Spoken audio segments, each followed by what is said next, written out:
থেকে আগুন লেগে একই পরিবারের ৬ জন দগ্ধ হয়েছে। দগ্ধদের মধ্যে ২ জন চাঁদপুর সরকারি জেনারেল হাসপাতালে চিকিৎসাধীন রয়েছেন। এ নিয়ে আরো জানাতে সেখান থেকে যুক্ত হচ্ছেন তালহা জুবায়ের। তালহা, দগ্ধদের মধ্যে কারো অবস্থা আশঙ্কাজনক আছে কিনা জানাবেন, এবং একই সঙ্গে জানতে চাই এ নিয়ে চিকিৎসকরা আসলে কি বলছেন।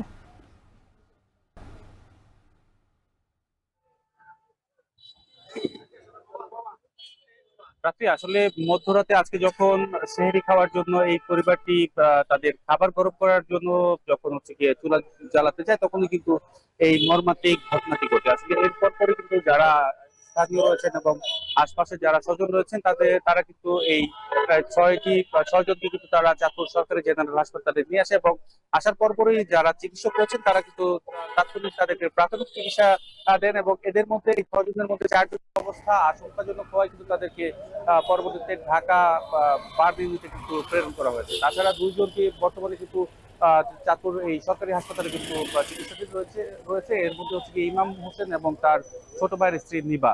আসলে আমি কথা বলেছিলাম চিকিৎসাধীন যিনি দায়িত্বরত চিকিৎসক রয়েছেন ডাক্তার মাহমুদুল হাসান, তিনি যেটা বলছেন যে মূলত ঢাকায় যারা গিয়েছেন, ঢাকায় যাদেরকে রেফার করা হয়েছে তাদের শরীরের 50 থেকে 60 ভাগ কিন্তু পুড়ে গিয়েছে এবং যারা চাঁদপুরে হাসপাতালে বর্তমানে চিকিৎসাধীন আছেন যে দুজন, তাদের শরীরে কিন্তু অন্তত 20 ভাগ শরীরে কিন্তু পুড়ে গিয়েছে। আসলে এই মর্মান্তিক দুর্ঘটনার পরে কিন্তু যারা আহ, স্বজন রয়েছেন তারা কিন্তু আসলে আসছেন এবং বলছেন যে মূলত রাতে যখন সেহেরি খাওয়ার উদ্দেশ্যে চুলা তারা আগুন দিতে যায় তখনই কিন্তু বিকট শব্দে কিন্তু বিস্ফোরিত হয় এবং যেই এই ভবনের চতুর্থ তলায় তারা বসবাস করতো এবং আশেপাশে যারা ছিলেন ভাড়াটিয়া তারাও কিন্তু এই বিকট শব্দের কারণে কিন্তু তারাও হকচকিয়ে যায় এবং এই দুর্ঘটনার কিন্তু আসলে আজ করতে পারে না। আসলে এই ঘটনার কারণে মূলত কি কারণে এই দুর্ঘটনা ঘটেছে তা কিন্তু এখনো সঠিকভাবে কিন্তু আসলে বলা যাচ্ছে না।